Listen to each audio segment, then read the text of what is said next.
சத்தியம் உங்களை விடுதலையாக்கும். ஆண்டவரும் இரட்சகருமாகிய இயேசு கிறிஸ்துவின் நாமத்தினாலே அருமையான கிராஸ் டிவி தொலைக்காட்சி நேயர்களுக்கு அன்பின் வாழ்த்துக்கள். சத்தியம் உங்களை விடுதலையாக்கும் என்ற நிகழ்ச்சியிலே மீண்டுமாய் உங்களை சந்திப்பதில் மிக்க மகிழ்ச்சி அடைகிறேன்.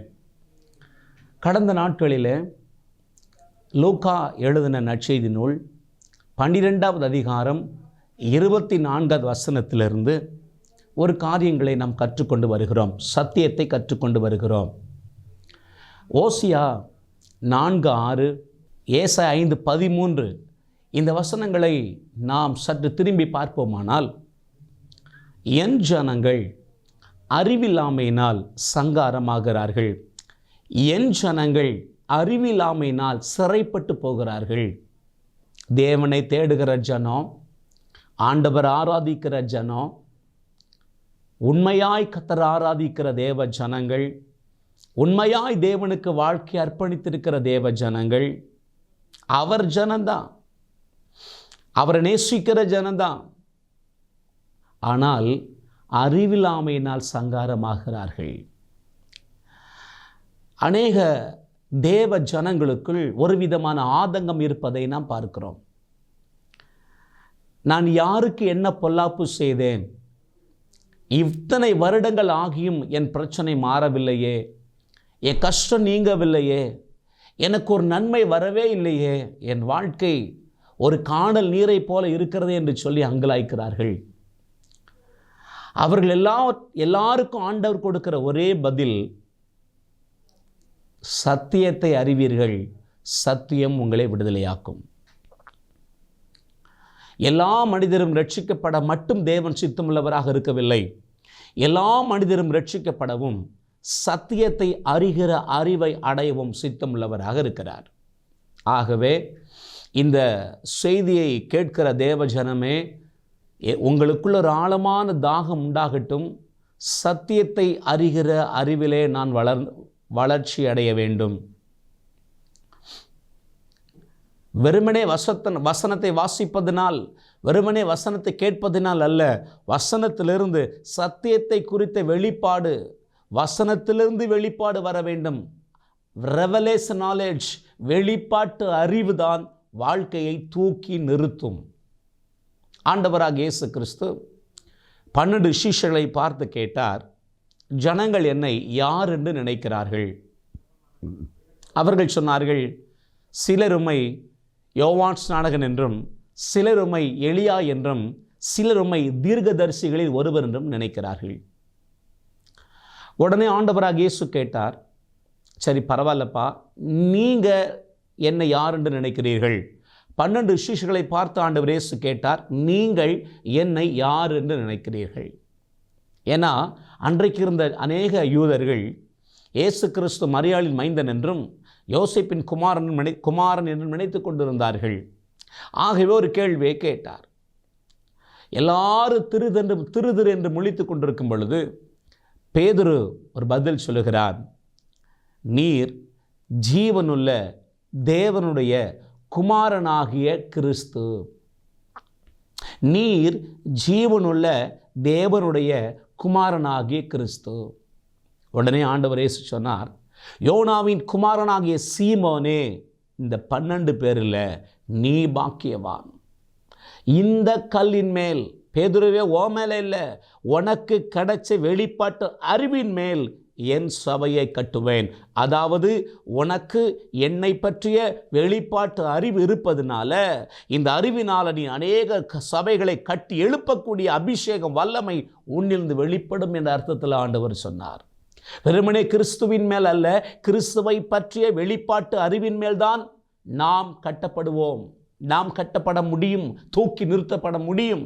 அப்போஸ்தலனாகிய பவுல் எபேசு சபைக்கு ஜெபித்தாலும் சரி, கொலோசு சபைக்கு ஜெபித்தாலும் சரி, தேவனை அறிகிற அறிவுக்காக ஜெபிப்பான், கண்கள் பிரகாசம் அடைய வேண்டும் என்று ஜெபிப்பான். ஆகவே வெறுமனே ஆலயத்துக்கு போவதனால மாற்றம் வந்து விடாது, ஆலயத்துக்கு செல்ல வேண்டும். வெறுமனே ஆராதிப்பதனால மாற்றம் வந்து விடாது, கண்டிப்பாக ஆராதிக்க வேண்டும், அதுலேயும் மாற்றம் வரும்.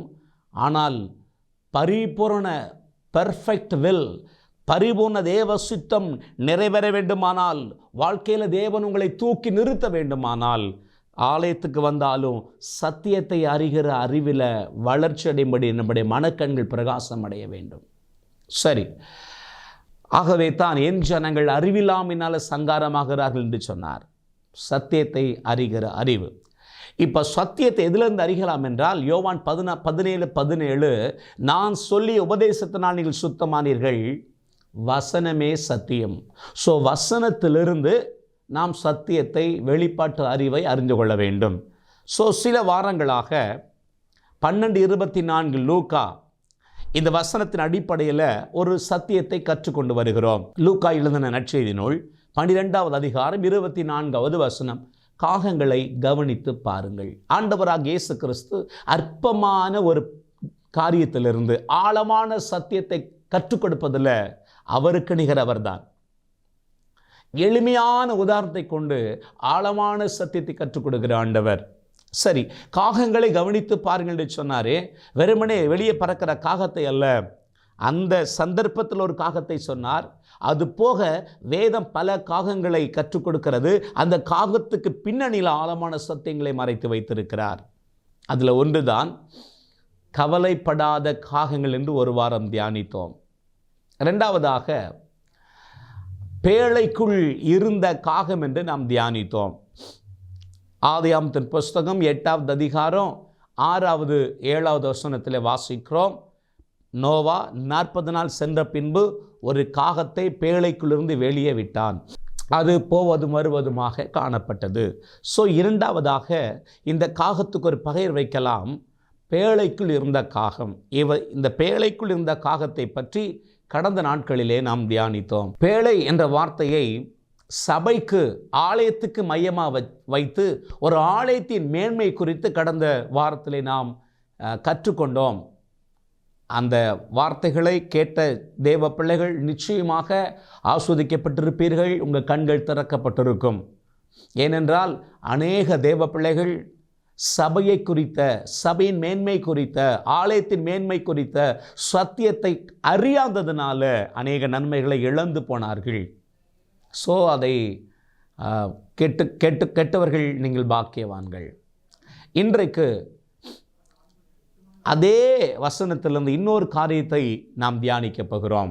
நம்ம ஒரு பெரிய சப்ஜெக்டாக இருந்தாலும் மிக சுருக்கமாய் கற்றுக்கொள்வோம். கர்த்தர் நம்மோடு பேசுவாராக. பேழை என்று வரும்போது அது பலவிதங்களை நாம் அடையாளப்படுத்தி தியானிக்கலாம். நான் திருச்சபைக்கு மையமாக வைத்து நாம் தியானித்து கொண்டிருக்கிறோம். சபையாகிய பேழை என்று நாம் தியானித்தோம், அல்லது ஆலயமாகிய பேழை என்று தியானித்தோம். ஒரு சபையின் முக்கியத்துவத்தை குறித்து, ஆலயத்தின் முக்கியத்துவத்தை குறித்து நாம் தியானித்தோம். சரி, தொடர்ச்சியாக இன்றைக்கு ஒரு காரியத்தை தியானிக்க போகிறோம். ஒரு ஆலயம் அல்லது திருச்சபை என்று வரும்போது அதில் திருச்சபைக்கு தேவனால அபிஷேகம் பண்ணப்பட்டு மேய்ப்பனாக வைக்கப்பட்ட ஒவ்வொரு மேய்ப்பனுடைய முக்கியத்துவத்தை, அவசியத்தை நாம் அறிந்து கொள்ள வேண்டும். அப்பதான் சபை என்ற சத்தியம் முழுமையடையும். மேய்ப்பன் என்றால் யார்? 2 கொரிந்தியர் 5வது அதிகாரம் 20வது வசனத்தில் வாசிக்கிறோம். தேவ ஊழியர்கள் கிறிஸ்துவினால் அனுப்பப்பட்ட ஸ்தானாதிபதிகள் என்று அழைக்கப்படுகிறது. ஸ்தானாபதிகள், காட்ஸ் அம்பாசடர்ஸ். ஒரு திருச்சபைக்கு மேய்ப்பனாக இருக்கிறவர்கள் தேவனால அனுப்பப்பட்ட தூதுவர்கள். இந்த அம்பாசிடர் என்ற வார்த்தையை நாம் எங்கே அதிகமாக கேள்விப்படலாம் என்றால், ஒவ்வொரு தேசத்திற்கும் ஒரு தூதரக அதிகாரி இருப்பார். முழு இந்தியாவின் சார்பாக, முழு அமெரிக்காவின் சார்பாக ஒவ்வொரு தேசத்திலும் ஒரு அம்பாசிடர்ஸ், தூதரக அதிகாரி என்று ஒருவர் இருப்பார். அவருக்குத்தான் அம்பாசிடர் என்று பெயர். அதாவது ஒரு பெரிய உயர்ந்த பதவி என்று சொன்னால் மிகையாகாது, அவ்வளோ பெரிய பதவி. இப்போ இந்திய அரசாங்கம் இந்தியாவின் சார்பாக எல்லா தேசத்திலும், ஒரு உதாரணம் சொல்ல வேண்டுமானால் அமெரிக்கா தேசத்திலே முழு இந்தியாவின் சார்பாக ஒரு அம்பாசிடர் இருப்பார். அவர்தான் இந்தியாவின் சார்பாக காரியங்களை பேசுவார், காரியங்களை அறிவிப்பார். ஒரு முழு இந்தியாவின் பிரதிநிதியாக, தூதுவ அதிகாரியாக நியமிக்கப்பட்டிருப்பார். அதே போலத்தான் வேதம் சொல்லுகிறது, ஊழியர்கள் கிறிஸ்துவின் ஸ்தானாபதிகள். அதாவது முழு பரலோகம் அங்கே இருந்து அவரால் அனுப்பப்பட்ட, பரலோகத்தினால் அனுப்பப்பட்டவர்கள்தான் கர்த்தருடைய ஊழியர்கள். ஒரு திருச்சபைக்கு மெய்ப்பர்களாய் இருக்கிறவர்கள். வேதம் தெளிவாய் சொல்லுகிறது, தேவனால் அழைக்கப்பட்ட, அபிஷேகம் பண்ணப்பட்ட தேவ ஊழியர்கள், முழு பரலோக அரசாங்கமே சூஸ் பண்ணி அனுப்பப்பட்டவர்கள். யாரோ சில ஊழியர்கள் தவறு செய்தார்கள் என்பதற்காக, யாரோ ஒரு சில ஊழியர்கள் சில காரியத்தில் தப்பு செய்தார்கள் என்பதற்காக, அன்பு தேவஜனமே, தேவ ஊழியர்களை அசட்டை செய்து விடாதிருங்கள், அற்பமாக எண்ணி விடாதிருங்கள், குற்றம் சாட்டாதிருங்கள். ஏனென்றால் ஆண்டவராகிய இயேசு சொன்னார், உங்களை ஏற்றுக்கொள்கிறவன் என்னை ஏற்றுக்கொள்கிறான், உங்களை அசட்டை பண்ணுகிறவன் என்னை அசட்டை பண்ணுகிறான். அவர்கள் தேவனால் அனுப்பப்பட்டவர்கள். ஒரு ஊழியனுக்கு விரோதமாய் நீங்கள் பேசினால் அவர்களை அனுப்பின கிறிஸ்துவுக்கு விரோதமாக நீங்கள் செயல்படுகிறீர்கள், கிறிஸ்துவுக்கு விரோதமாக பேசுகிறீர்கள். அன்பு தேவஜனமே, ஊழியர்கள் கிறிஸ்துவினால் அனுப்பப்பட்ட ஸ்தானாபதிகள், காட்ஸ் அம்பாசடர் என்பதை ஒரு நாளும் மறந்து போகாதிருங்கள். உங்களுக்கு என் இருதயத்துக்கு ஏற்ற மெய்ப்பர்களை நான் கொடுப்பேன், உங்களுக்கு என் இருதயத்துக்கு ஏற்ற மெய்ப்பர்களை கொடுப்பேன். இந்த கடைசி நாட்களிலே அநேக தேவ பிள்ளைகள் தங்கள் இருதயங்களுக்கேற்ற மேய்ப்பர்களை, ஊழியர்களை சூஸ் பண்ணி வைத்துக் கொள்கிறார்கள். ஏதோ கான்ட்ராக்டுக்கு எடுத்தது போல. ஒன்றை மறந்து விடாதிருங்கள், ஒவ்வொரு விசுவாசிகளுக்கும், ஒவ்வொரு தேவ பிள்ளைகளுக்கும் ஒரு தொழுவம் அவசியம். ஆண்டவர் ரட்சிக்கப்படுகிறவர்களை அங்கே போட்டுக்கொண்டு போகல, ரட்சிக்கப்படுகிறவர்களை அனுதினமும் சபையிலே கொண்டு வந்து சேர்த்தார். ஒரு திருச்சபை உங்களுக்கு அவசியம். சபை என்று சொன்னால், திருச்சபை என்று சொன்னால் அதை மேய்ப்பதற்கு மேய்ப்பன் அவசியம். அநேக ஜனங்கள் மேய்ப்பன் இல்லாத ஆடுகளைப் போல அங்குமிங்கும் அலைந்து திரிகிறார்கள். மேய்ப்பன் இல்லாததுனால தான் அநேகர் அலைகிறார்கள். இந்த சத்தத்தை கேட்கிற தேவஜனமே, உங்கள் மேய்ப்பன் யார்? ஒரு மேய்ப்பன் தான் இருக்க வேண்டும். ஆவிக்குரிய தகப்பன் ஒருவர் தான் உங்களுக்கு இருக்க வேண்டும். தகப்பன் என்றால் சரீர பிரகாரமாக, உலக பிரகாரமாக ஒருவர் தான், 10 பேர் கிடையாது. இன்றைக்கு திருச்சபை என்று வரும்பொழுது, விசுவாசிகள் என்று வரும்பொழுது, தங்களுக்கு அநேக மேய்ப்பர்களை, அநேக ஊழியர்களை சேர்த்து கொண்டு வைத்திருக்கிறார்கள். நான் ஒரு காரியத்தை வேதனோடு சொல்லுகிறேன். ஒரு விசுவாசிக்கு ஒரு மேய்ப்பன், ஒரு தகப்பன் தான் இருக்க வேண்டும். அதை தாண்டி 4-5 ஊழியர்களை வைத்துக் கொள்வார்களேயானால் அவர்கள் ஒரு நாளும் வெற்றியுள்ள வாழ்க்கை வாழ முடியாது. 5 பேரும் 6 பேரும் 6 கோணங்களில் அவர்களை நடத்துவார்கள். அவர்கள் வாழ்க்கை பாழாய் போய்விடும் என்பதில் எந்த விதமான சந்தேகமும் இல்லை. ஒரு மேய்ப்பன். உங்களுக்கு ஒரு திருச்சபை அவசியம். கவனியுங்கள், என் இருதயத்துக்கு ஏற்ற மேய்ப்பனை உங்களுக்கு தருவேன். நீங்கள் ஒரு திருச்சபைகள் இருப்பீர்களேயானால் அந்த சபை தேவனால் கொடுக்கப்பட்ட சபை, உங்களுக்கென்று கொடுக்கப்பட்ட ஒரு வயல்வெளி, உங்களுக்கென்று கொடுக்கப்பட்ட ஒரு வீடு, உங்களுக்கென்று தேவனால் கொடுக்கப்பட்ட மேய்ப்பன். இன்றைக்கு நிறைய திருச்சபைகள் இருக்கிறது. எல்லா திருச்சபைக்கும் தலைவர் யார் தெரியுமா? கிறிஸ்துதான். என்னை அதிகமாய் தொட்ட ஒரு வசனம் இருக்கிறது. அதிகமாய் என்னை தொட்ட ஒரு வசனம் மத்தேயு 16வது அதிகாரம் 18வது வசனம். இந்த கல்லின் மேல் என் சபையை கட்டுவேன். என் சபையை கட்டுவேன். சபை என்றால் என்னென்று கடந்த நாட்களில் நாம் தியானித்தோம். மறுபடியும் நான் அதை பின்னாடி செல்ல விரும்பவில்லை. கர்த்தர் சபையை ஸ்தாபித்தார். சபை என்றால் யார்? பிரித்தெடுக்கப்பட்டவர்கள், உலகத்திலிருந்து, பாவத்திலிருந்து, சாபத்திலிருந்து வெளியே கொண்டு வரப்பட்டவர்கள், இருளின் அதிகாரத்திலிருந்து ஒளியின் ராஜ்யத்துக்கு உட்படுத்தப்பட்டவர்கள் தான் ரட்சிக்கப்பட்டவர்கள். அவர்தான் சபை. தனித்தனியா நாமும் சபையாக இருக்கிறோம். கூடி வருகிற கூட்டமைப்பு சபையாக இருக்கிறது, கட்டடம் அல்ல. இப்படியானால் ஆண்டவர் ஒரே எஜமான், பெரிய பண்ணை. வேதம் சொல்லுகிறது சபை பண்ணை கோப்பாக சொல்லப்பட்டிருக்கிறது. தேவனுடைய பண்ணையாக மாளிகையாக இருக்கிறீர்கள். பெரிய மாளிகை கோப்பாய் சொல்லப்பட்டிருக்கிறது. மாளிகையிலே பல அறைகள் இருக்கிறது, பண்ணையிலே பல வயல்வெளிகள் இருக்கிறது. ஒருவரால் அதை பராமரிக்க முடியாது என்பதற்காக அந்த பண்ணைக்கு எஜமான் ஒருவர் தான். அநேக வயல்வெளிகளை ஆங்காங்கே வைத்திருக்கிறார், பல்வேறு பெயர்கள் தான் வித்தியாசமே தவிர எல்லா திருச்சபைக்கும் ஒருவர் தான் தலைவர். அவர்தான் எஜமானன், அவர்தான் ப்ராப்பரேட்டர், அவர்தான் மேனேஜிங் டைரக்டர், அவர்தான் எல்லா சபைக்கும் தலைவர். ஒரு பாஸ்டர் தலைவர் அல்ல, பாஸ்டர் கண்காணி, அவ்வளவுதான். ஆனால் சபைக்கு சொந்தக்காரர் இயேசு கிறிஸ்து. ஏனென்றால் இரத்தத்தை கரையும் கொடுத்து சபையை வாங்கியிருக்கிறார். ஸோ அவர்தான் உங்களை எந்த சபையில் இருக்க வேண்டும், உங்களுக்கு எந்த மேய்ப்பனை தர வேண்டும் என்று அவர் இருதயத்துக்கு ஏற்ற மேய்ப்பனை கொடுத்திருக்கிறார். நீங்கள் தேவன் வைத்த இடத்தை விட்டு உங்களுக்கு ஏற்ற, உங்கள் மென்டாலிட்டிக்கு ஏற்ற, நீங்கள் செய்வதற்கெல்லாம் ஆமா போடுகிற ஒரு மேய்ப்பனை தெரிந்து கொண்டால் எப்படி வெற்றியுள்ள வாழ்க்கை வாழ்வீர்கள்? வாழ முடியாதல்ல.